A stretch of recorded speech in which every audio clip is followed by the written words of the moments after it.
La neutralisation de ces deux chefs terroristes confirme la montée en puissance de l'armée malienne. Ils sont responsables de la zakat figurant sur la base de données des terroristes recherchés et auteurs de pose des engins explosifs improvisés et d'exactions sur les populations dans la région. Selon le communiqué numéro 029 de l'état-major général des armées, les forces armées maliennes continuent de consolider les acquis opérationnels face à des terroristes de plus en plus fébriles adoptant l'évitement, se faufilent dans la population tout en la maintenant par intimidation. Ces terroristes en débandade disposent tout de même de capacités de nuisance reposant désormais sur la pose des engins explosifs improvisés et procèdent aussi au sabotage des réseaux GSM, aux tirs indirects sur les emprises. Ils ont également comme mode d'action de prendre des civils comme boucliers humains. À cet effet, l'état-major général des armées porte à la connaissance de l'opinion que les FAMA maintiennent leur dynamique offensive de recherche et de destruction des terroristes et de leurs sanctuaires dans le cadre du plan Maliko et de l'opération Kelletigi.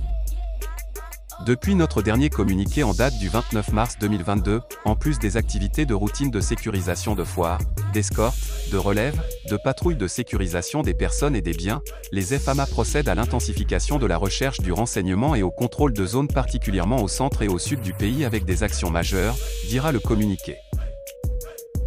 Sur le théâtre et de l'opération Maliko, une mission de surveillance aérienne a été conduite dans la zone de Menaka et d'Ansongo dans le cadre de la réassurance des populations. Une autre mission de sécurisation et de réassurance des populations a été menée à Téméra et à Bourem. Sur le théâtre centre de l'opération Maliko, les priorités opérationnelles ont porté sur la consolidation des acquis de l'opération Amoura dont le secteur reste une zone opérationnelle de haute surveillance. À Tombouctou, les femmes ont récupéré un pick-up, PU, aux mains des bandits.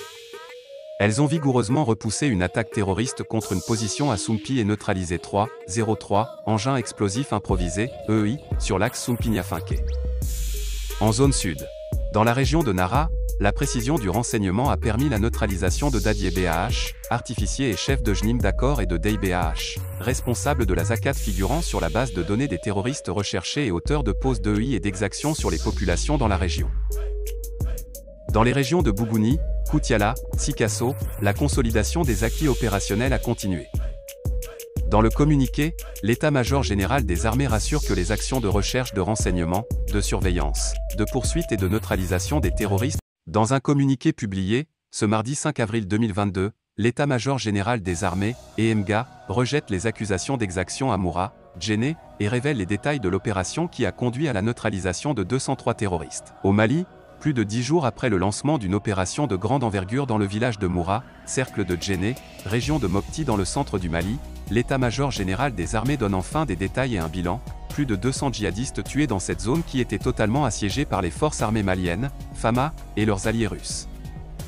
Mali, l'armée fait l'état de plus de 200 terroristes tués dans le village de Moura. Dans cette zone où le groupe de soutien à l'islam et aux musulmans, GSIM, lié à AQMI, est très actif, de nombreux humanitaires alertent depuis des jours sur de nombreuses exactions sur les civils. Selon l'état-major des armées du Mali, cette opération a été le fruit de renseignements bien précis sur la tenue d'une rencontre entre plusieurs katibas, dans la zone de Moura. Menée conjointement par des forces au sol et des troupes aéroportées dont les forces spéciales, elle a été suivie d'un nettoyage systématique de toute la zone, et a duré 9 jours. Le bilan est lourd dans le camp ennemi. Selon ce communiqué, 203 terroristes auraient été éliminés et une cinquantaine d'autres interpellés. 200 motos ont également été saisies et brûlées. D'importantes quantités d'armes et de munitions ont aussi été récupérées. Par contre, le communiqué ne fait pas état de pertes au sein des FAMA. Depuis le début du siège de Moura, des ONG locales et internationales ont alerté sur des violences indiscriminées qui auraient fait de très nombreuses victimes civiles. Cette inquiétude semble d'ailleurs partagée par la MINUSMA qui se dit, dans un tweet, très préoccupée par les allégations de violences survenues contre les civils, lors de ces affrontements. La mission de l'ONU au Mali assure qu'elle est en concertation avec les autorités maliennes pour établir les faits et les circonstances de ce qui s'est passé. L'état-major général des armées maliennes s'est voulu rassurant dans son communiqué. Le respect des droits de l'homme et du droit international humanitaire reste une priorité dans la conduite des opérations, assure-t-il, avant d'inviter la population à la retenue contre les spéculations diffamatoires à l'encontre des FAMA. Amnesty International conteste la version de l'armée, mais Amnesty International qui a contacté des sources sur place dit tout le contraire. L'ONG s'inscrit en faux contre la version de l'état-major malien, en parlant de 150 à 500 victimes civiles au cours de long siège de Moura, selon des témoignages recueillis sur place. Ousmane Diallo, du bureau d'Amnesty International en Afrique de l'Ouest, basé à Dakar, dénonce une brutalité de l'armée malienne et des mercenaires du groupe Wagner.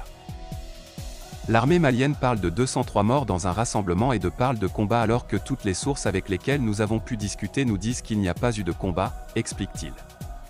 Il y a eu une attaque par hélicoptère le jour de la foire.